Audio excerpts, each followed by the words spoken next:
So now, at the time... Except, wait, I should take that back. Senator Senator Gravel did do it. He tried to read the Pentagon Papers into the congressional record a year later. And he paid politically significantly for it. He was regarded as an extremist, basically. The climate now, I know subsequent to that time, there was, various sunshine laws and, whistleblower statutes and things that are ostensibly protections for people who whistleblow. Not in the national security field. Very, very little. When it comes to classified material, they've never really legislated any protections. And the climate now, of course, is that, many people, the climate is much more oppressive now than perhaps. Very much so. I would hope Congress could change on that. There's certainly, without any question in my mind, should be a clear-cut ability for people to give information, classified information, to members of Congress, certainly to the committees. But recently this year, when Russell Tice from National Security Agency offered himself publicly to give information on what he said were illegal programs by NSA other than the NSA taps that we knew about, he was told by NSA, and Congress was told, they didn't have the clearances to hear him. Now that's an astonishing statement. The Intelligence Committee thought they had every right to see every bit of information in the Intelligence Committee.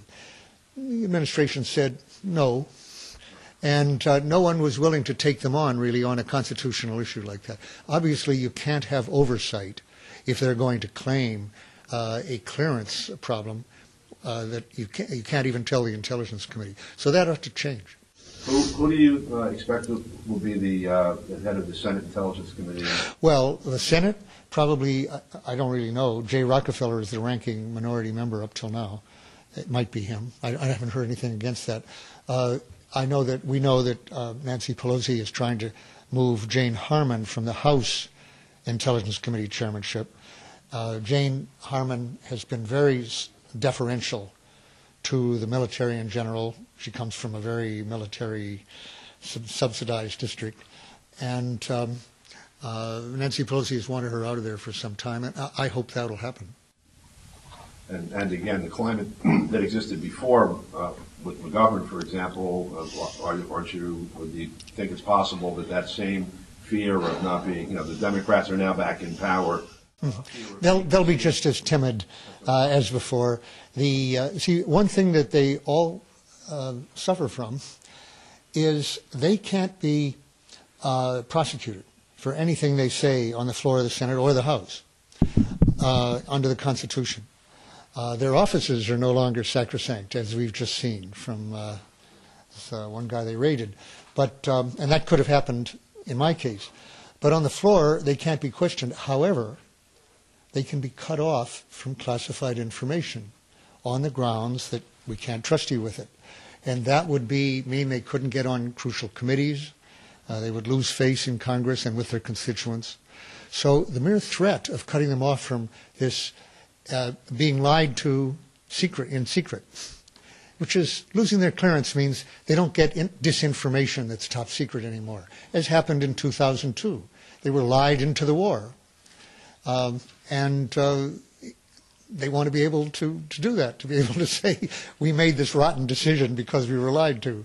But if you're just forced back on your common sense in the newspapers, then you'd be responsible for terrible decisions. Allie? Yeah, question. Yeah. Well, I just go back to your article where you mentioned that unless attacked itself, Iran poses no threat to the United States.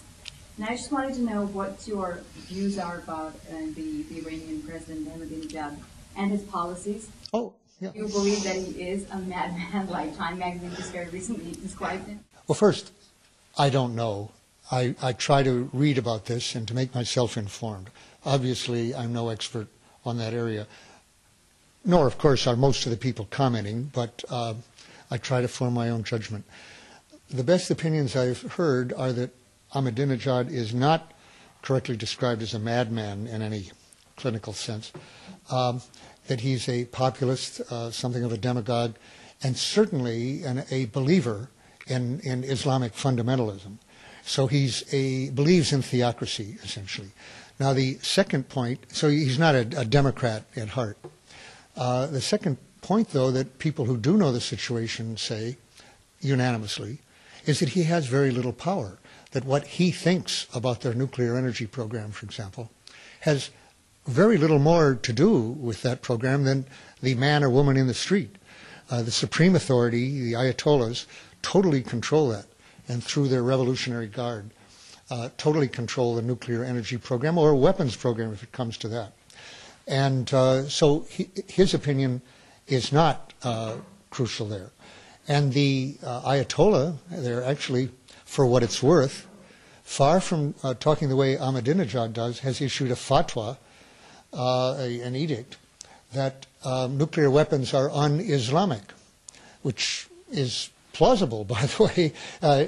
They should be seen, I would say, as un-Christian, un-Jewish, un-Hindu, but of course they're not, since all these other countries, these other religious bases, have nuclear weapons. But they certainly are, it's plausible, without knowing much about Islam, that this authority will say they're against. They're weapons of mass murder. We don't want them and we don't need them. That isn't to say that one could rely on that not changing totally.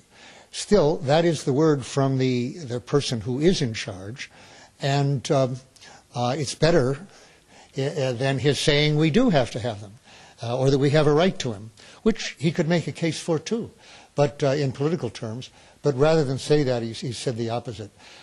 I think, by the way, there's every reason to believe that Iran, both these authorities, are pursuing a nuclear energy program at this point, which will give them a capability for nuclear weapons fairly fast, should they want that in 5 or 10 years. In other words, a dual capability. There's no reason, the IAEA has said that there's no scrap of evidence that would point to a decision or a determination to have nuclear weapons. Everything they're doing is totally consistent with a nuclear energy program, as they've said. It's not as though they've been caught with designing nuclear weapons or preparing vehicles that are only for nuclear weapons and so forth. There's a lot of countries that have given themselves the capability to have nuclear weapons very fast. You can't do that overnight. Japan could be a nuclear superpower within a year or two and could have nuclear weapons within a day or two. That's how close they are. And other countries like Brazil and Argentina and many others have the kind of capability that Iran seems to be trying to get. So, in other words, as things are going, I think they could end up 5 or 10 years from now, more likely 10 according to CIA, with nuclear weapons, and that would be bad for the world. It wouldn't be good. On the other hand, the chance to keep them from exploiting that capability and actually building the weapons, keep them from doing what Israel, India, and Pakistan did do, that is, get up to the point and then build them, is really pretty good. They're making negotiating points. People who know it seem to have a good chance of heading that off, as North Korean weapons could almost surely have been headed off by agreement and diplomacy of the kind Clinton was pursuing. And it's Bush's fault almost entirely that he reversed that course, apparently because it was Clinton's, and because he was paying attention only to attacking the Middle East, attacking Iraq. It was totally irresponsible to follow a policy that led to North Korean weapons.